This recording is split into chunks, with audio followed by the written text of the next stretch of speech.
네, 사랑하는 성도님들, 이스라엘 백성이 포로에서 돌아왔을 때, 그 이스라엘 백성들에게 가장 먼저 필요한 것은 집도 아니었고 성벽도 아니었습니다. 바로 예배의 회복이었습니다. 자, 에스라 3장은 성전 공사보다도 먼저 제단을 세우는 장면으로 시작을 하고 있습니다. 하나님께서 무너진 예루살렘에서 벽돌보다 그 성벽보다 먼저 예배를 다시 세우라, 그렇게 하나님께서 명령하시는 것입니다. 자, 우리의 신앙의 중심에 예배가 있는지 다시 돌아보게 하는 그런 말씀입니다. 1절부터 3절까지의 내용을 보면 하나님께서 흩어진 이스라엘 백성들을 다시 모아서 예배의 자리로 이끄시는 것을 우리가 볼 수 있습니다. 3장 1절 말씀을 보니까 이스라엘 자손이 각자의 성읍에 살았더니 일곱째 달에 이르러 일제히 예루살렘에 모인지라. 자, 포로에서 돌아왔습니다. 백성들이 아직 피곤하겠죠. 적응하기도 힘들었을 것입니다. 그런데 적응하러 온 이 땅이 뭐 이렇게 안정되고 좀 편안하고 이런 것이 아니라 집도 없고 성벽도 무너졌고 폐허가 된 그런 상황이었습니다. 하지만 이스라엘 백성들은 한 달이 채 지나기도 전에 다시 예루살렘에 모였습니다. 왜 모였습니까? 오늘 본문 말씀 보니까 그 중심에 예배가 회복되어야 한다라는 마음이 공동체 가운데 있었기 때문입니다. 두려웠습니다. 3절 말씀을 보니까 무리가 모든 나라 백성을 두려워하여. 자, 사방 나라의 백성들이 지금 성벽도 없고 무방비 상태로 있는 이스라엘 백성들을 공격하면 얼마나 쉽게 이 공동체가 무너지겠습니까? 그러니까 두려웠던 것입니다. 하지만 오늘 본문을 보니까 그 두려움보다도 더 큰 믿음이 이들에게 있었다라는 것을 확인할 수 있습니다. 그래서 이 이스라엘 백성들은 그 자리에서 하나님 앞에 제단을 쌓았다라고 본문이 기록해 놓고 있습니다. 하나님께서 역사하시는 첫 장면, 항상 이렇지 않습니까? 두려움 가운데 제단을 세우는 사람들, 불안하지만 순종하는 믿음의 예배자들. 사랑하는 성도님들, 이 아침에 우리가 하나님 앞에, 말씀 앞에 이렇게 무릎 꿇는 것은 하나님께서는 우리에게도 이렇게 말씀하시기 때문입니다. 우리가 두려워하는 자리에서 예배의 제단을 쌓으라 라는 것입니다.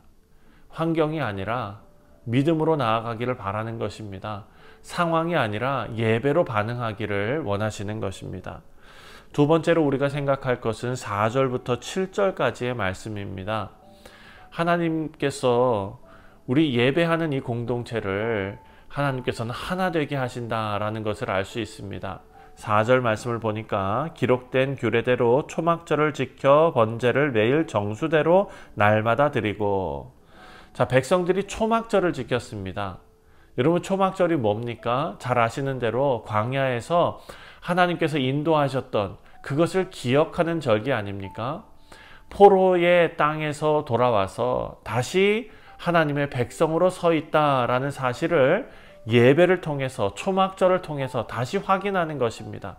여기서 중요한 것은 이 예배가 개인의 행위가 아니다라는 것입니다. 바로 공동체의 사건입니다.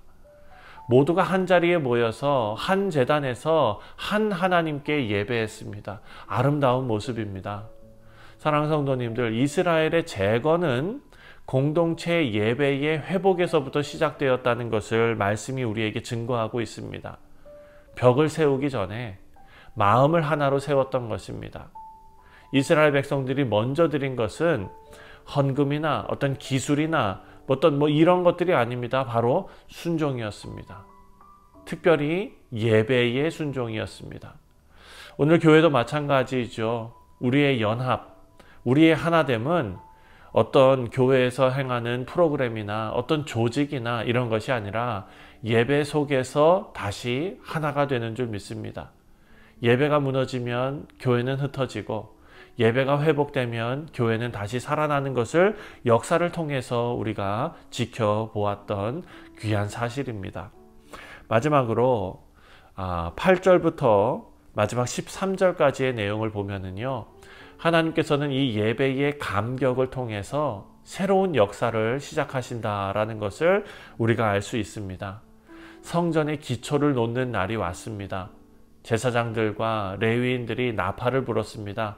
백성들이 소리를 높여서 찬송했습니다. 11절 말씀을 보니까 찬양으로 화답하며 여호와께 감사하여 이르되 주는 지극히 선하심으로 그의 인자하심이 이스라엘에게 영원하시도다 하니 모든 백성이 여호와의 성전 기초가 놓임을 보고 여호와를 찬송하며 큰 소리로 즐거이 불렀다.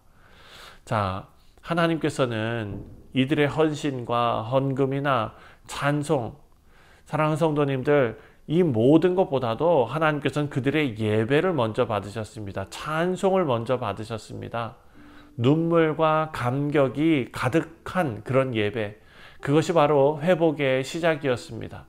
근데 12절 말씀을 보면은 참 우리를 참 많이 생각하게 하는 그런 장면이 나옵니다. 12절을 보니까 제사장들과 레위 사람들과 나이 많은 족장들은 첫 성전을 보았으므로 이제 이 성전의 기초가 놓임을 보고 대성통곡하였으나 여러 사람은 기쁨으로 크게 함성을 지르니.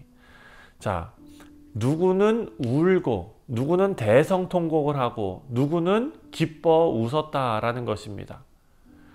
어떤 사람들은 과거의 영광을 생각하며 통곡을 했고, 어떤 사람은 새로운 시작의 기쁨으로 소리를 쳤다라는 것입니다. 사랑하는 성도님들, 예배에는 눈물과 기쁨이 함께 있는 것입니다. 그것이 진짜 회복의 예배입니다.